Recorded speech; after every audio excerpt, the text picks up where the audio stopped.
ଯେତେବେଳେ ଏକ ଲାଗିଲା ସେ ଦୂରରୁ ରହିକି ଏମ୍ପାୟାର କୁ କହୁ ସେ ଇଂଲିଶ ଏମ୍ପାୟାର ହଁ ଏମ୍ପାୟାର ଭାଇନା ତମକୁ ରହିବା କ୍ରିକେଟ କଥା କହୁଛି ତାକେ ହାତ ଦେଖିଦେଲେ ସେଠି କହିକି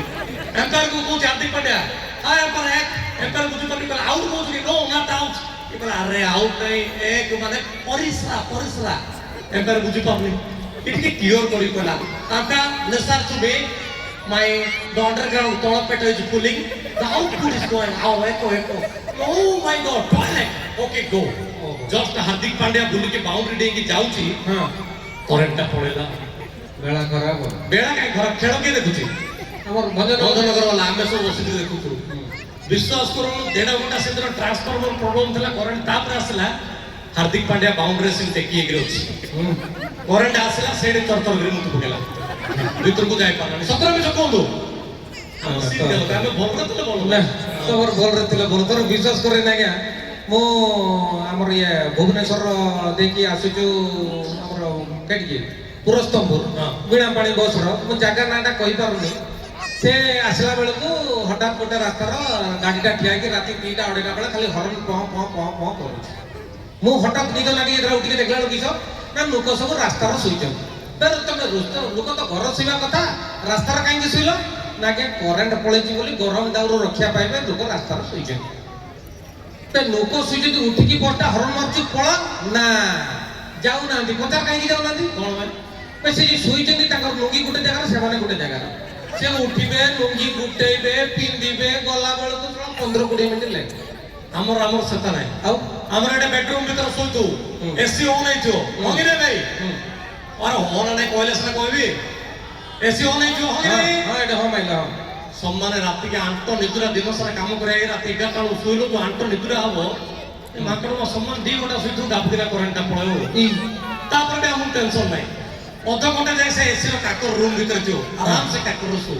मधुरे मधुरे करंट कोन 2 घंटा जाय आसो हां से समय कोन हबो एसी रो काकर पळेथियो हां गरम झाळ बाहरथु हां सम्मान टाइम रे इंडिया बॉर्डर रे पाकिस्तान सैन्य कोइला बळ्या ए माकड़वा मौसा जाको पसे बेडरूम भीतर आ तू बाबू तू मौसा को हम डर गिरे सोई पारुन रात रे अब मौसा को डर नहीं तू माकड़वा मौसा चुबी चुबी केते चुबो एति दे रक्त रो आमे तो भंजनगर गोटे ब्लड डोनेशन कैंप में 200 ग्राम लेके रक्त दे दउछु तू कोन मौसा आ तू पी रक्त पी तू तोर माइक ना पिला फैमिली टा काई पी ले 2 टोपा रक्त पियो मात्र आउ केतरा मौसा अछंदी तो भलिया बुद्धि मोर कोन बुद्धि ताके चुबे आउ सम्मान निद्रा आइतरा आसे कांदा पाखरे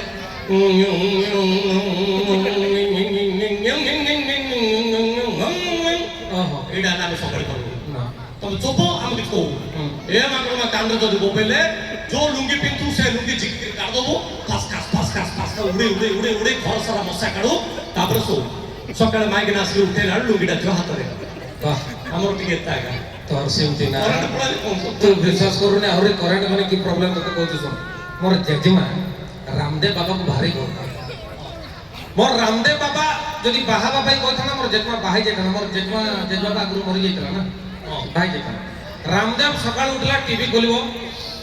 निश्वास नेले मोर जेजेमा निश्वास नबो रामदेव निश्वास छाड़ले मोर जेजेमा निश्वास छाड़िबो हिंदी छाड़ा निया भितरे निश्वास छाड़ी देजी मोर जेजेमा पचार करंटा पड़ेला भगवान अच्छा करंट आसीनी निश्वास नहीं पारुनी माने जेजेमा निश्वास नबो नहीं से तार सिम्पी अछि 20 मिनिट पर करंट आइला जेजेमा को ठेली देला को बॉडी गला पूरा सफा है जेजेमा बुडी काटो पूरा काटो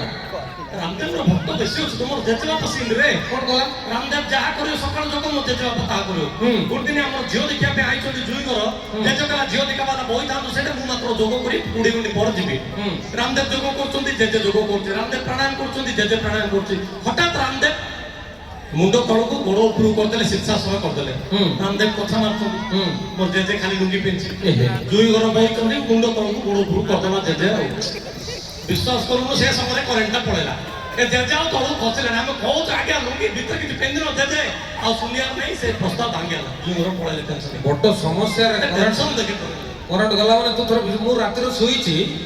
हठात मते रात रे 1 लागला मु ओनी बाथरूम कबाटा खुला तो तने समस्त रात रे 1 लागे मोर गनी कबाट खुली के करछु हठात मते ठंडा ठंडा लागला मु माछा बाथरूम रे जाऊ पवन पास करूची ତାପରେ ଦେଖିଲା ବେଳକୁ ଶଳା ଫ୍ରିଜଟା ଖୋଲିକି ମୁଁ ଏକ କରୁଛି ଆଉ ମାଛ ଭଜା ଥିଲା ଶଳା ସକାଳକୁ ଝୋଳ ହେଇଯାଇଛି ପୁରା ସେଟା ଏ ଶାଶୁ ବୋଉ ମାଡ଼ ଦେଇଯାଇଛି। ପରେ ଆଉ ଥରେ ବିଶ୍ୱାସ କରିବୁନି ମୋର ନୂଆ ନୂଆ ବାହାଘର ହେଇଥାଏ ହେଲା ମୋର 100 ପାୱାର ବଲ୍ ଗୋଟେ ନାକି ଚୁଲି ପାଖରେ ବସିଛି ହେଲା ମୋର ସ୍ତ୍ରୀ ପଖାଳ ଆଉ ଶୁଖୁଆ ଖାଇତେ ଦେଇଛି ଆମର ଗରିବ ଗୁରୁବା ଲୋକ ଶୁଖୁଆ ଖାଇବୁ ନା କାବୁଲ କାବୁଲ କାବୁଲ କାବୁଲ କରିକି ପଖାଳ ଖାଇଦେଇଛି ଶୁଖୁଆଟାକୁ ଏଇ ଜାଗାରେ ପହଞ୍ଚି କରେଣ୍ଟଟା ପଳେଇଲା ଆଉ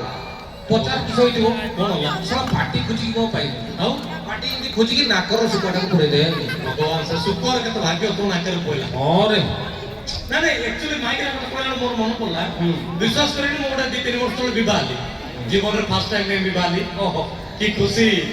ବୋଲେ ମୁଁ କହିଲି ଲାଇଫରେ ହବ ତ ବିବାହ ଏମିତି ଗୋଟେ ହବ କେତେ ଖୁସି ଲାଗୁଛି ଗୋଟେ ଜାଣିଲି। ତୁ ଗୋଟେ ବହୁତ ଗୋଟେ ଖୁସିର ହଁ କଥାଟା। ବୋଲେ ସମାନ ରାତି 8:20 ଥିଲା ହାତ ଗଣ୍ଡି ହୁଁ ଆମର କନ୍ୟା ଘର କହିଲେ ଯା ବାପ ହେ ତମେ 6ଟା 6:30 ସୁଦ୍ଧା ପଳେଇ ଆସ। ପଳେଇ ଆଇଲେ ଆମର ଟିକେ କଣ ମନ୍ତ୍ର ହବ 8:20 ଲାଷ୍ଟ ଯୋଗ ଅଛି ହାତରେ ଗଣ୍ଠି ପକେଇବା। ଏ ଯୋଉ ନାକରୁ ଆମେ ପ୍ରଶାସନ ବୁଲି ବୁଲି ଗଲୁ କିଏ ମାଲ ଦେଇଛନ୍ତି ପ୍ରଶାସନ ଗଲାବେଳୁ ସେଠି ପହଞ୍ଚିଲା ବେଳୁ ଅଲରେଡି 8:10 ଆଉ ଯୋଗ ନାହିଁ ଲାଷ୍ଟ ଯୋଗ 10 ମିନିଟ୍ ଅଛି। ହେଲା ଶ୍ୱଶୁର ଦେଖିଦେଲେ କହିଲେ ଜୁମ୍କୁ ଏତେ ଲେଟ୍ କରନି ଜଲ୍ଦି ଆସ ବସ ବାମଣକୁ ଡାକୁଛି ମନ୍ତ୍ର କରିଦେବା ଏଇଟା ହାତ ଗଣ୍ଠି ପକେଇଦେବା ହେଲା ନହେଲେ ଯୋଗ ଆଉ ନାହିଁ 2 ଦିନ ଗଳି ପଡିବ। ହେଲା ତୋର ବାହା ମୋର ଇଣ୍ଟରେଷ୍ଟ କଲେ ଶୀଘ୍ର ଯିବି ପକେଇ ଦଉ ତାକେ ତରବର ହେଇ ଖୁସିଲା ବେଳୁ ସେ ବାମୁଣଟା ଯୋଉ ଜଗି 2 ଘଣ୍ଟା 3 ଦିନ ହେଲା ଅନିଦ୍ରା ଥିଲା ପୁରା 2ଟା ଚେୟାର ଚଢିକିରି ଲାଷ୍ଟକୁ ଶୋଇ ପଡୁଛି। ଆଚ୍ଛା ତାକୁ ପାଣି ଛାଟିକି ଡାକିଲେ ସେ ନିଦ ବାଳୁ ହେଇକିରି ବାମୁଣ ଆଇଲା ହଁ ବସିଲା ମନ୍ତ୍ର ଯନ୍ତ୍ର ଷ୍ଟାର୍ଟ ହେଲା ସମାନ 8:19 ହେଇଥିଲେ କି ପଞ୍ଚୁଆଟି ବାମୁଣ ଓ ହାତଟା ଗଣ୍ଠି ପକେଇ ନଉଛି କରେଣ୍ଟଟା ପଳେଇଲା ଆଉ ବିଶ୍ୱାସ କରନ କଣ କାମ ହେଇଥିବ କଣ କଣ୍ଡିସନ ହେଇଥିବ ସେ ଜାଗାରେ ଭାବ ତୁ ବାମୁଣ ଛାଡିବନି। ତୁ ଅନ୍ଧାରିଆ ଝିଅକୁ ଧରିକି ପଳେଇଥିବୁ ନାଇଁ ନାଇଁ ମୁଁ ସେଠି ଏତେ ଅପୋତ୍ର ନାହିଁ କୋଉ ଭଳିଆ ହେଲା ନା ବାମୁଣ ଛାଡିବନି 8:20 ଲାଷ୍ଟ ଯୋଗ କହିଲା ବ୍ୟସ୍ତ ନାହିଁ ମୁଁ ହାତ ଗଣ୍ଠି ପକଉଛି କରିଦେଲା ହାତଟା ଗଣ୍ଠି ପକେଇଲା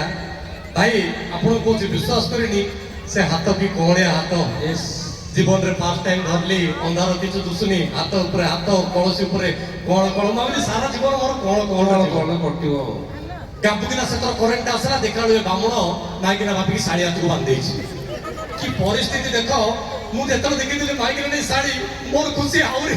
ତୁ କଣ ଆଉ ଛାଡ଼ିବି ଦେଖୁ ସବୁଦିନ ତ ମାଇକିନା ପାଖରେ ରହିବ ଶାଢୀ କେବେ ଧରି ହଉଛି ମୁଁ ଟିକେ ବନେଇକିରି ପିଟିକିରି ଧରିଲି ଶ୍ୱଶୁର ଟେନସନ ବାପ ଛାଡ ତମକୁ ବଡ ଝିଅକୁ ବିବାହ କହିଲା ସାଙ୍ଗକୁ ଭିଡ଼ିକି ଧରିଲାଣି ମୁଁ ବଦଳକୁ ଅଙ୍କଲ ମୋର କିଛି ଭୁଲ ନାହିଁ ଆପଣଙ୍କର ବାମୁଣ ବାନ୍ଧି ଦେଇଛି ପିଟେଇ ଦେବୁ ମତେ ଦରକାର ନାହିଁ ସାର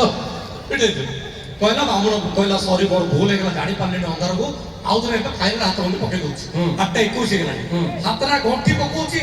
ଏ ମାଙ୍କଡ ଟେଷ୍ଟିଂ ପାଇଁ କରେଣ୍ଟ ଛାଡ଼ିଥିଲେ ଆଉ ଥରେ କରେଣ୍ଟଟା ପଳେଇଲା ଆଉ ବାମୁଣ ଛାଡିବନି ଲେଟ୍ ହେଲାଣି ହାତଟା ଆଉ ଥରେ ଗଣ୍ଠି ପକେଇଲା ଶୁଣନ୍ତୁ ଗୋଟେ ଇମ୍ପୋର୍ଟାଣ୍ଟ କଥା ସେ ସମୟରେ ମତେ ହାତଟା ଖଡଖଡିଆ ଲାଗିଲା ଟାଣ ଟାଣ ଲାଗିଲା ବାମୁଣ ତା ନିଜ ହାତକୁ ବାନ୍ଧି ଦେଇଥିବ ପଚାରିଲି କାନରେ ମନା କଲା ଝିଅ ହାତକୁ ବାନ୍ଧି କଲା ସେଠି ମୋ ମନ ଦୁଃଖ ଲାଗିଲା ମୁଁ କହିଲି ମାଙ୍କଡ ମା ସାରା ଜୀବନ ଗୋଟେ ହାଡ଼ା ହାଉଆ ମାଇକିନା ପାଖରେ ରହିକିରେ କଅଣିଆ ମାଲ ଟିକେ ନାହିଁ ଛାଡ ଯୋଉଟା ହଉଛି ଭଗବାନ ଯାହା ଦେଇଛନ୍ତି କାମ ଚଳେଇ କହିକିରି ହାତ ଗଣ୍ଠି ପଡିଛି କରେଣ୍ଟ ଆସିଲା ଦେଖିଲା ବେଳକୁ ଶାଶୁ ହାତକୁ ବାନ୍ଧି ଦେଇଛି ଆଉ କି ପରିସ୍ଥିତି ଦେଖେ କରେଣ୍ଟ ଗଲେ ମାଇକିନା ଆଜି ଜାଣିପାରୁନି ବାମୁଣ ମଧ୍ୟ ଶାଢୀକି ଶାଶୁ ହାତକୁ ବାନ୍ଧି ଦେଇଛି ଡେଞ୍ଜର କଣ୍ଡିସନ ସେଥିପାଇଁ ଆଜ୍ଞା ଆପଣମାନଙ୍କୁ ସମସ୍ତଙ୍କୁ ଗୋଟେ ରିକ୍ୱେଷ୍ଟ କାହିଁକି ଆମେ ଜିନିଷଟା କହିଲୁ ସେ ବାସ୍ ବାସ୍ ଆମର ଯୋଉ ଭିଡିଓ ଦେଖୁଛନ୍ତି ଆନ୍ନା କମେଡି ଫେସବୁକ୍ ୟୁଟ୍ୟୁବ ଇନଷ୍ଟାଗ୍ରାମ ମାଙ୍କେ କମେଡି ଫେସବୁକ୍ ୟୁଟ୍ୟୁବ ଇନଷ୍ଟାଗ୍ରାମ ସବୁ ଭିଡିଓରେ ଟିକେ ନା ଟିକେ ମେସେଜ ଥାଉଛି ଆମେ କରେଣ୍ଟ ଯିବା ପରେ କାହିଁକି କହିଲୁ କାହିଁକି କହିଲୁ କଣ କଲେ କରେଣ୍ଟ ଏତେ ଯିବ ଆମେ କରେଣ୍ଟ ଗଲେ ସାଧାରଣତଃ ଇଲେକ୍ଟ୍ରିକ ଡିପାର୍ଟମେଣ୍ଟକୁ ଗାଳି କରୁଛୁ ଇଲେକ୍ଟ୍ରିକ ମାନେ ସେ ଲାଇନ ବାଲା ସେମାନେ ଘରେ ନ ଶୋଇକି କାମ କରୁଛନ୍ତି ତାଙ୍କୁ ଆମେ ଗାଳି କରୁଛୁ ତାକୁ ତ ବାଟା ପିଟାରେ କରିଦଉଛୁ ଆମେ ହଁ ପରା କିନ୍ତୁ ଆଜ୍ଞା ପ୍ରଥମ ଭୁଲ ରହୁଛି ଆମ ପାଖରେ ଆମେ ତ ଆଜ୍ଞା ଗଛ କାଟିଲେ ଗଛ ଆଉ ଲଗେଇଲେନି ନ ଲଗେଇଲା ପରେ ବର୍ଷା ନାହିଁ ତ ପାଣି ନାହିଁ ତ ବିଦ୍ୟୁତ ନିରନ୍ତର ଉତ୍ପାଦନ ନାହିଁ ଯାହାଫଳରେ ଆମେ କରେଣ୍ଟ ପାଉନୁ ବର୍ତ୍ତମାନ ଛାତ ଉପରେ ସୋଲାର ଲଗେଇଲେଣି ନହେଲେ କିଏ ସିଏନଜିରେ ଆମେ କରେଣ୍ଟ ବାହାର କରିବେ ତେଣୁ ଆଜ୍ଞା ଗୋଟିଏ ରିକ୍ୱେଷ୍ଟ ସାର୍ ବି ବସିଛନ୍ତି ବହୁତ ପଦାଧିକାରୀ ମାନେ ସମସ୍ତେ